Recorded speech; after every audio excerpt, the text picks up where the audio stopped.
माही सिंह और आप देख रहे हैं नेक्स्ट 9 न्यूज। आज बात करने वाले हैं दिल्ली की सियासत को लेकर। जो यार दिल्ली में विधानसभा चुनाव होने वाले हैं, ऐसे में आतिशी जिस तरीके से एक्टिव मोड में नजर आ रही है, माना यह जा रहा है कि इस बार आतिशी फिर से अपनी सरकार बनाती हुई नजर आएंगी। वहीं अरविंद केजरीवाल ने जो मास्टर स्ट्रोक मारा है आतिशी को सीएम बनाकर, उससे ये माना जा रहा है कि अब दिल्ली का जो समीकरण है वो बदलने वाला है। और इस समीकरण को लेकर अगर कोई बदलाव देखने को मिलता है तो जाहिर तौर पर इसका फायदा अरविंद केजरीवाल को ही होने वाला है। अब क्या कुछ दिनों में हेमंत सोरेन की तरह अरविंद केजरीवाल भी अपनी कुर्सी लेते हुए नजर आएंगे और आतिशी को दरकिनार कर देंगे, या फिर आतिशी ही सीएम बनते हुए नजर आएंगी? अब ऐसे में देखा यह जाए कि भारतीय जनता पार्टी के लिए इस बार का जो विधानसभा चुनाव है वो कितना अहम रहने वाला है, क्योंकि भारतीय जनता पार्टी दिल्ली की सत्ता से 27 सालों से दूर रह चुकी है। ऐसे में चाहती है कि इस बार वो लोकसभा चुनाव में विधानसभा में भी अपना परचम लहराती हुई नजर आए, क्योंकि लोकसभा चुनाव में 7 की 7 सीटों पर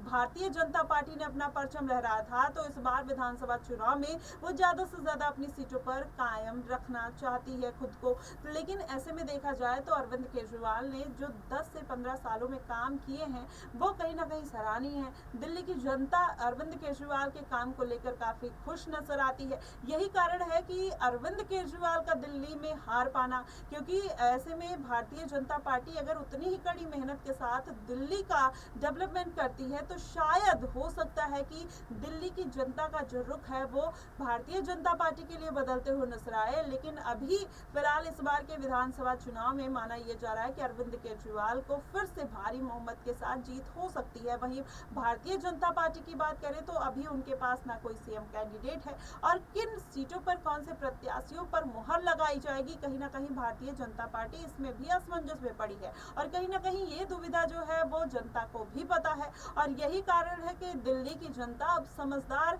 होकर जिस तरीके से वोट करना चाहती है कि लोकसभा चुनाव में भारतीय जनता पार्टी और राज्यसभा चुनाव में, विधानसभा चुनाव में वहां पर आम आदमी पार्टी को तवज्जो दिया जाता है। शायद यही कारण है कि भारतीय जनता पार्टी दिल्ली की सत्ता में काबिज होने के लिए सपने ही देख रही है। और शायद इस बार के जो समीकरण बनते हुए नजर आ रहे हैं, आम आदमी पार्टी जिस तरीके से चाल चलती हुई नजर आ रही है, ऐसे में माना जा रहा है कि 5 साल वो बीजेपी के साथ और ज्यादा दूर जाने वाले हैं, और यहाँ पर भारतीय जनता पार्टी 27 सालों से बढ़कर और उसमें 5 साल ऐड हो जाएंगे। अब ऐसे में अगर ये समीकरण बनता है तो जाहिर तौर पर आम आदमी पार्टी की जीत हो सकती है, लेकिन वो गठबंधन के साथ जीत होगी या फिर अकेले ही अरविंद केजरीवाल दिल्ली की सत्ता में ताल ठोकते हुए नजर आएंगे। और क्या आतिशी ही सीएम रहेंगी या फिर केजरीवाल उनसे ये कुर्सी छीनते हुए भी नजर आ सकते हैं? फिलहाल इस मुद्दे को लेकर आपका क्या कुछ कहना है, दिल्ली की सियासत को लेकर आपका क्या कुछ कहना है, आप हमें कमेंट बॉक्स में